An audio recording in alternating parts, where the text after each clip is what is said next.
नमस्ते, मेरा नाम डॉक्टर आरती है। मैं बीएमएस डॉक्टर हूँ और मैं पल्स हॉस्पिटल में वर्किंग हूँ। तो आज हम बात करना चाहते हैं बार्थोलिन एब्सेस के बारे में।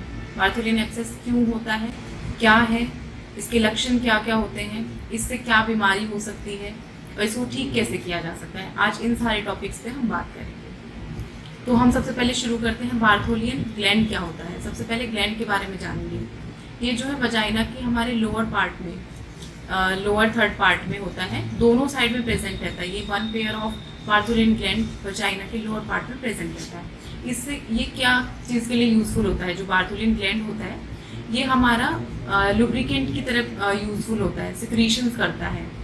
ये जब भी आप किसी मेल के साथ इंटरकोर्स करते हैं तो ये एज अ लुब्रिकेंट आपको हेल्पफुल रहता है, क्योंकि म्यूकस सिक्रीशंस करता है। किसी भी कारण से अगर ये आपका ब्लॉक हो जाता है बार्थोलिन ग्लैंड, तो उससे क्या होता है कि वहाँ पर अंदर ब्लॉकेज हो जाएगा और जो सिक्रीशंस है वो बाहर नहीं निकल पाएंगे और अंदर ही ब्लॉक हो जाएंगे, निकल नहीं पाएंगे। तो जब अंदर ही इकट्ठे होते रहेंगे तो उसमें एक सिस्ट बन जाती है, एक गांठ बन जाती है, जिसको लंप भी बोलते हैं, सिस्ट बोल सकते हैं।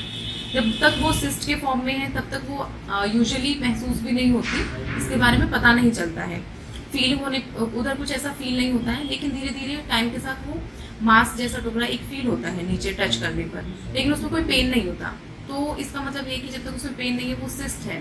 लेकिन जब धीरे धीरे अगर वो पेनफुल हो जाती है या फिर उसमें पस बन जाता है तो उसका मतलब है कि वो एक एब्सेस का फॉर्म बन चुका है, उसमें पस पड़ गया है तो वो एब्सेस है। अदरवाइज वो एक सिस्ट है। सिस्ट में कई बार क्या होता है कि उसमें किसी प्रोसीजर की जरूरत नहीं होती, वो खुद से भी फूट जाती है और ठीक हो जाती है।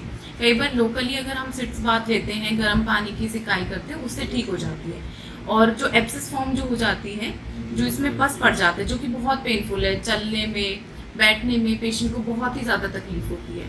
तो अगर ऐसा होता है तो कई बार पेशेंट क्या करता है, एंटीबायोटिक्स की भी हेल्प लेनी पड़ती है उसमें। अगर एंटीबायोटिक्स से ठीक नहीं होता तो उसके लिए प्रोसीजर भी करना पड़ता है। एब्सेस हो क्यों जाती है, क्या कारण है इसका, वो मैं पहले ही आपको एक्सप्लेन कर चुकी हूँ कि इसमें अगर ब्लॉकेज हो जाएगा तो उसके कारण से सिक्रीशंस बाहर नहीं जाएंगे तो वो ब्लॉकेज कर देता है। और जब धीरे धीरे वो कलेक्शन इकट्ठा रहेगा तो उसमें पस पड़ जाता है, उसके लिए हमें एंटीबायोटिक्स की हेल्प लेनी पड़ती है। जो ये इन्फेक्शन जो बनता है इसमें मेनली ई कोलाई हो गया, इसके इन्फेक्शन की वजह से ये बहुत ज़्यादा जल्दी बन जाता है। और दूसरी चीज़, ये कभी भी ये नहीं होता कि एक बार प्रोसीजर कराया बार्थोलिन एब्सेस का तो ये दोबारा नहीं होगा, ये रिकरेंट हो सकता है। कोई चांसेस नहीं है कि एक बार आपने प्रोसीजर कराया और ये इसके बाद नहीं होगा।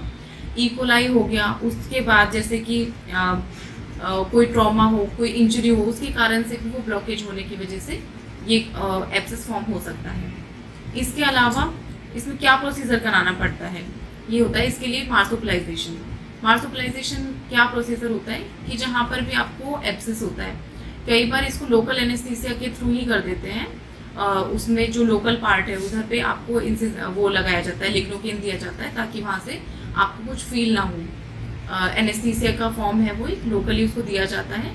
और उसके बाद इंसिजन लगाया जाता है, वहाँ से जो वो सिस्ट जो एब्सेस बना होता है, पहले उस पस को निकाला जाता है, फिर उस एब्सेस को पूरा डीपली क्लीन किया जाता है, निकाला जाता है, पूरा उसको कट करते हैं। अगर वो ज़्यादा डीप होता है तो उसको स्टिचेस भी करना पड़ता है, अदरवाइज उसको ओपन भी छोड़ देते हैं ड्रेसिंग के साथ। ये ज़रूरी नहीं है कि किसी मैरिड लड़की में ही ये हो, ये चाहे मैरिड है या अनमैरिड है, उन किसी में भी ये हो सकता है। और इसके रिकरेंट के चांसेस ज़्यादा होते हैं। ये किसी भी साइड पे हो सकता है, लेफ्ट या right of part of the vagina. अगर इस तरीके की कोई परेशानी आप महसूस कर रहे हैं तो एक आप थोड़ा सा घरेलू उपचार तब तक ये कर सकते हैं कि आप सिट्स बाथ कर सकते हैं। सिट्स बाथ का मतलब होता है गर्म पानी लेकर उसमें थोड़ा बीटाडीन डाल के उससे सेक कर सकते हैं 10 से 15 मिनट के लिए। अगर आपको उससे भी आराम नहीं लगता है तो नज़दीकी किसी गायनिकोलॉजिस्ट को जाकर दिखाएं, क्योंकि ये गंभीर समस्या है, इससे आपको ज़्यादा इन्फेक्शन भी हो सकता है।